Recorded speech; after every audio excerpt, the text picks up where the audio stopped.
I had just finished reviewing the quarterly numbers for my chain of auto repair shops when my phone buzzed. At first, I ignored it. Just another Tuesday, just another interruption.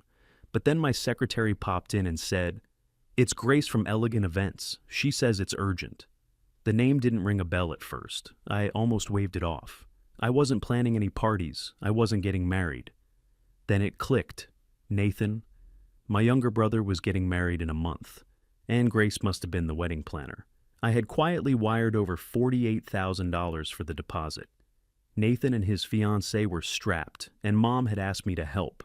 I didn't make a big deal out of it. I never do. I picked up the call. "Hi, this is Marcus," I said. Grace sounded nervous. "Hi, Mr. Taylor. I'm sorry to call you directly, but something's come up, and I thought you should hear it from me." That's never a good sign. She hesitated, then rushed through it. "Nathan's future in-laws contacted us this morning. They've requested that we remove you from the guest list due to family disagreements." I blinked. "I'm sorry. They what?" "They asked that your name be taken off the RSVP list. They said it would be simpler that way. And they also asked that the deposit remain with the event." I sat back in my chair. For a second, I couldn't believe what I was hearing. They were uninviting me from a wedding I financed. "Grace," I said slowly, "are you telling me that I paid nearly 50 grand to be cut out of my own brother's wedding?" She stammered. I didn't know how else to tell you. I thought you were involved." I let out a short, bitter laugh. Apparently not. It wasn't even about the money. I could have eaten the loss. What burned was the assumption that I was still the screw-up. The kid who used to borrow rent money, the brother who couldn't get his act together. They still saw me that way. They hadn't noticed that I now own 3 of the vendors listed on the wedding brochure they bragged about. They thought they could cut me out quietly and still ride the wave of my money. They had no idea who they were messing with. "Thank you for letting me know, Grace," I said, my voice calm but clipped. "I'll be in touch." Then I ended the call and stared at the wall. They thought I was still that guy. That was their first mistake. The morning after Grace's call, I didn't even wait for my second cup of coffee. I called her directly. She picked up on the first ring. "Mr. Taylor," she started, clearly rattled. "Who owns Elegant Events?" I cut her off. There was a pause. I'm not sure what you mean. "You work for Elegant Events, right? So, who signs your paychecks?" She hesitated, then rattled off a list of shell company names and holding firms. I let her talk. I already knew where the trail led. Every entity tied back to a parent company I'd set up 3 years ago. I'd built it quietly, slowly acquiring boutique event companies under my hospitality group. Elegant Events was one of them. Grace just didn't know I was her boss. "So here's what we're going to do," I said when she finally stopped talking. "Cancel everything." "Excuse me?" "You heard me. Venue, catering, photography, flowers, linens, guest shuttles, all of it. Shut it down." She sounded like she was about to choke. "Sir, the wedding is in 3 weeks. They'll never find replacements." "Not my problem," I said flatly.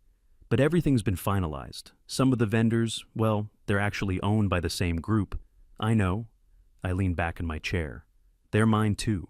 There was a beat of stunned silence on the other end of the line. Then her voice dropped to a whisper.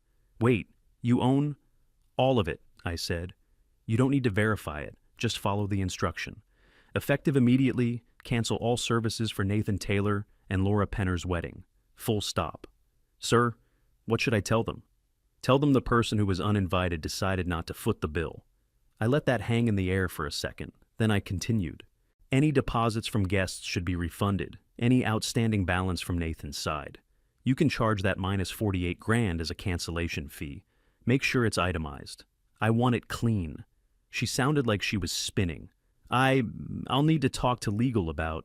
"Already handled. It's a one-line clause in the contract. If the financier is removed from the guest list, the agreement is null." She didn't say anything after that, just a quiet breath on the line. "Thank you, Grace," I added. "You've been professional." Then I hung up. I knew the calls were coming, probably before noon, but I didn't care. For the first time in a long time, I wasn't reacting. I was leading. They thought I was some washed-up dropout with greasy hands and bad credit. They had no clue they were standing on my payroll. Let's see how they handle a wedding with no chairs, no dinner, and no venue. That was their second mistake. The first call came just before noon. I didn't even look at the screen before answering. I already knew who it was. "Marcus, what the hell is going on?" my father barked. "The venue just called your mother, said the wedding's off. What did you do?" I didn't flinch. I canceled everything. There was a long pause on the line, then a quieter, more confused version of his voice. "You what?" "You heard me," I said. "The venue, the catering, the shuttles, gone." "But why?" I leaned back in my chair and stared at the ceiling. "Because I was uninvited." He started to speak, then stopped. I could almost hear him rewinding through the last few days in his head. "You paid for this?" he finally asked. "All of it," I said. 48 grand up front. The rest was being handled through subsidiaries. I own every vendor you all thought you were hiring." He didn't say anything. "The venue? Mine. The catering company? Mine. Elegant Events. I acquired them last year. Even the limo service Nathan's been bragging about to his fiance's parents. That's under my umbrella, too." "You plan parties now?" he muttered, like the concept broke his brain. I almost laughed. "No. I own the people who plan them." I could feel the shift in his tone, from anger to disbelief to something like unease. "Why would you pay for all this and not tell us?" he finally said. "Because Mom called me crying 6 months ago, said Nathan needed help. I wired the money without a word. I didn't need applause." He went silent again. When he finally spoke, his voice was flat. "So, you're telling me this entire wedding was built on your dime and your businesses?" "Yep. And when they kicked me off the guest list, I figured there was no point in financing a celebration I wasn't welcome at." "This is going to destroy everything," he said. Not to me. More like he was saying it to himself. "No," I corrected. "It's just revealing what was already broken." He didn't reply. After we hung up, I sat quietly for a minute, letting it settle in. The silence didn't last. Less than 10 minutes later, my phone buzzed again. "Nathan?" I didn't answer that one. Not yet. He'd be mad, I knew that much. But mad wasn't my problem anymore. I wasn't the same kid they used to shake their heads at. They just hadn't caught up yet. Let's see what my little brother has to say when he realizes the only thing keeping his dream wedding alive was the screw-up with the stained hands and the quiet bank account, the same one they just tried to erase from the pictures. That was their third mistake. Nathan's name lit up my screen again around 3 in the afternoon. I let it ring twice, then picked up. "What the hell are you doing, man?" he blurted before I even said hello. "Grace just called. She said everything's canceled. The venue, the catering, the cars, everything. Are you trying to ruin my wedding?" I stayed quiet for a beat, then said calmly, "No, I didn't ruin anything. You did that yourself when you decided I wasn't welcome." "What are you talking about?" he snapped. "This isn't about you. This is about the fact that Laura's parents didn't feel comfortable with you there because of past stuff. It's complicated." "It's not that complicated, Nathan," I said. "They didn't want me there, and you let them cut me out. But you were fine cashing the checks." "What checks?" he said, clearly thrown.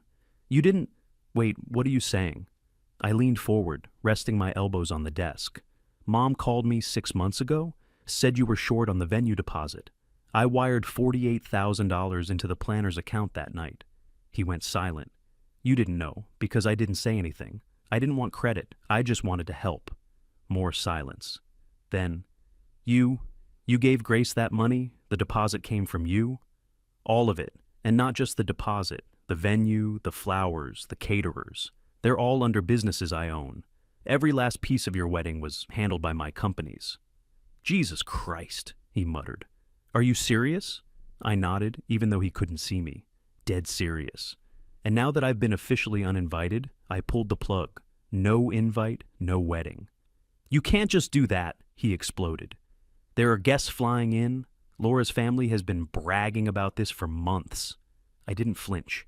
"You should have thought about that before cutting me out." He went quiet again. Then, more defensively, "Look, this wasn't my decision alone. Her parents— I don't care who made the call," I said. "You let it happen, and if you want this wedding to go forward, there's only one way." "What?" "I want a real apology, from you, from the family. And not one of those fake polite ones either. You want me involved? Then own what you did and ask me to be there. Otherwise, enjoy City Hall. You're serious. Dead serious. He didn't say anything for a long time. Think it over, I said. You've got time, but not much. Then I hung up. I knew what would happen next. The calls, the behind-the-scenes scrambling. But what they didn't have anymore was leverage. They finally saw what I'd built, and just how much of it they'd been standing on. It was just past 8 when my phone rang again.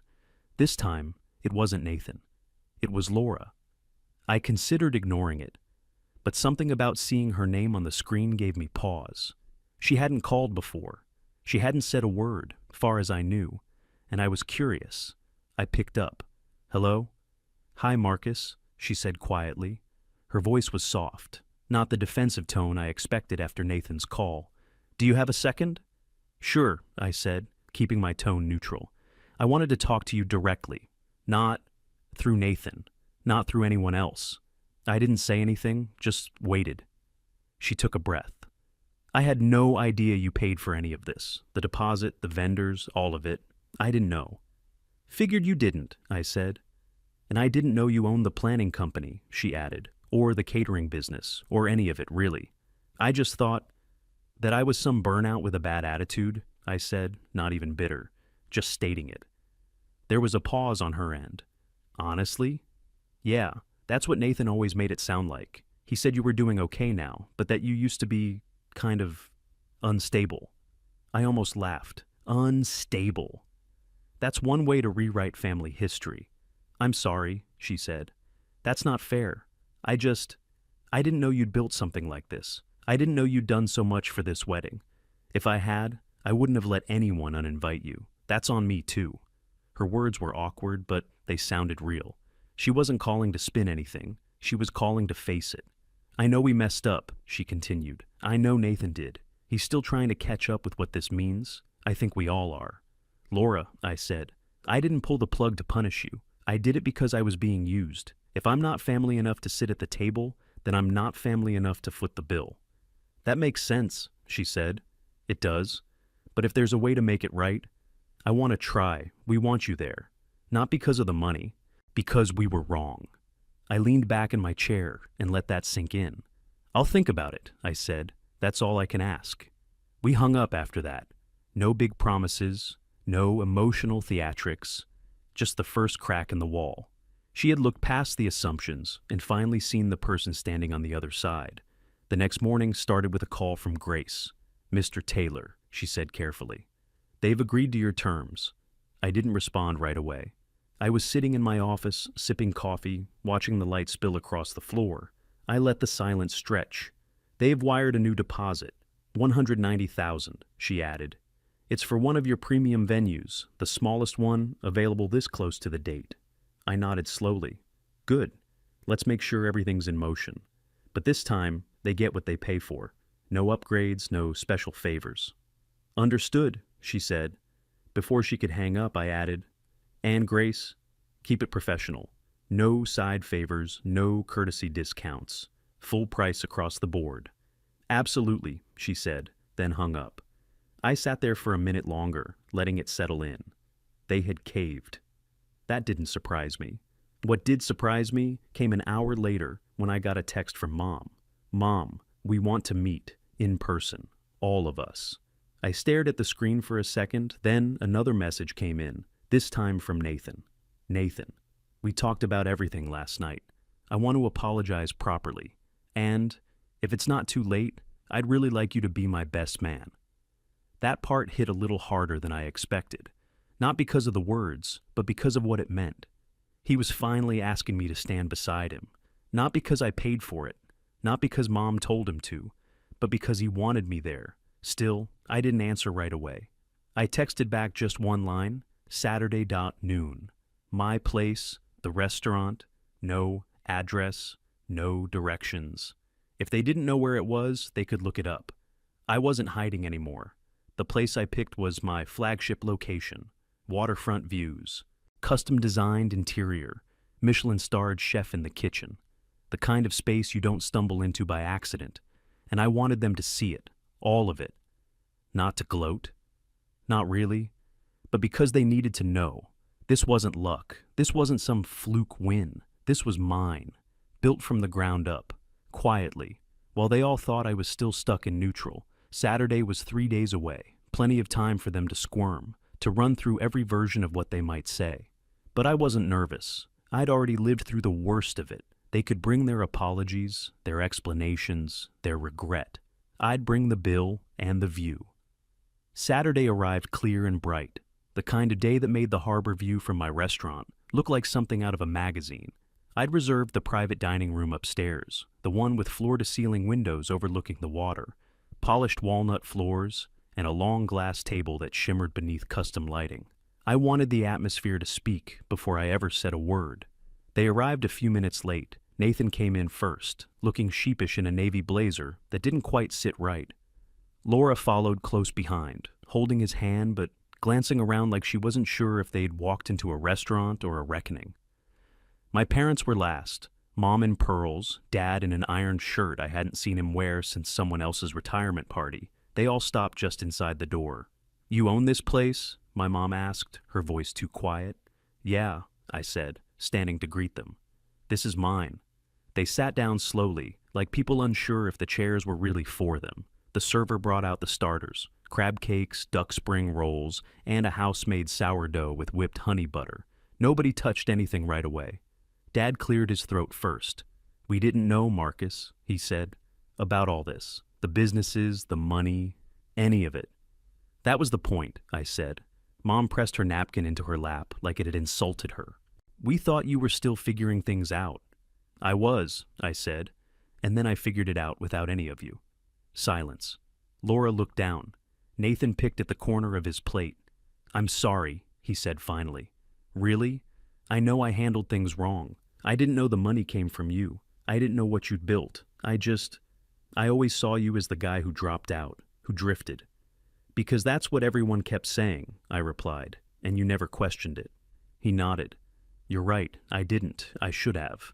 Laura added softly, "We judged you for not fitting a mold, and now I see you've built your own." I nodded slowly but didn't respond. Then Mom finally spoke, her voice quiet but clear. "We were wrong. We thought success looked a certain way. Degrees, suits, corner offices. We never thought to look at what you were really doing." Dad looked up. "But we see it now, and we're proud of you." That hit harder than I expected. Not because I needed it, I didn't, but because it felt honest. Nathan leaned forward. "I want you to be my best man. I mean it." I let the silence hang a moment longer. Then I nodded once. "All right." They exhaled, all at once, like they'd been holding their breath for weeks. Lunch went on. Laughter started to creep back in. Conversation loosened. But the view stayed the same, wide open, quiet, clear. That day wasn't about food or money or revenge. It was about standing in the life I built and watching the people who once looked down on me finally look up. Not because I demanded it, but because they saw me, really saw me, for the first time. 3 weeks later, the wedding day arrived. And for the first time in years, I walked into a family event not as the black sheep, but as someone they finally understood belonged there. The venue was one of mine, not the grandest, but still top tier. Glass walls, soft amber lighting, views of the hills just past the vineyard. Laura had gone with understated elegance. White roses, navy linens, gold trim. It looked like something from a bridal magazine, the kind people tear pages from and pin to vision boards. And every piece of it, from the imported wine down to the hand-folded menus, ran through my businesses. I showed up in a charcoal gray suit, clean cut, polished, just enough to quiet the whispers before they started. Not that it stopped them entirely.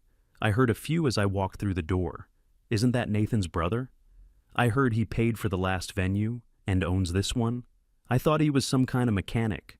I let them talk. I had nothing to prove anymore. The ceremony went smoothly. Laura looked beautiful. Nathan held it together. Mom cried. Dad stood stiff and proud, like someone trying not to show emotion, but losing the fight. Afterward, during the reception, guests swirled between the dance floor and the long banquet tables while a jazz trio played by the fountain. I stayed mostly quiet, sipping my drink and watching it all unfold. Then, just before dessert, the DJ called for the best man's toast. I stepped up to the mic. "Evening, everyone," I said. "I'm Marcus, Nathan's older brother." I paused, letting that settle. A few people turned fully in their seats. I've known Nathan his whole life. When we were kids, he used to follow me around everywhere. I was the big brother, the one he looked up to, the one he wanted to be. A quiet laugh rolled through the room. Nathan smiled at the floor. Then, somewhere along the way, that flipped. He got older. I took some detours in life. He stopped following, stopped asking, and I don't blame him, because for a while, I wasn't someone worth looking up to. I let the silence stretch. But here's the thing about family. It isn't just about who claps for you at your best. It's about who sees you at your worst and still believes there's more. And sometimes it takes losing everything, or nearly everything, to remind people of what you bring to the table. I looked at Nathan. Today isn't about who I used to be. And it's not about money or venues or who paid for what. It's about growth. About two people who are choosing to build something together. That's what success really looks like. Building something that lasts. I raise my glass. To Nathan and Laura. May. What you build be stronger than what anyone else expects. The room clapped. Nathan looked at me with something different in his eyes. Not guilt, not pride, just respect. Real, earned respect. Later, as the night wound down and the music faded, he pulled me into a hug. "Thanks," he said. "Not just for all this, for sticking with me. And for the first time in a long time, it didn't feel like I was hugging a relative. It felt like I was hugging my brother again." The wedding wrapped up just after 10. Most of the guests had trickled out by then, full and tipsy, carrying leftover slices of cake in little gold boxes. I stayed behind to help the staff close up. Though I barely lifted a finger, my team had it down to a science. I was standing out on the terrace when I heard the sliding door open behind me. Dad stepped out, hands in his pockets. He looked out over the vineyard like he wasn't sure how to start. "Beautiful place," he said after a moment. "Didn't realize this was yours."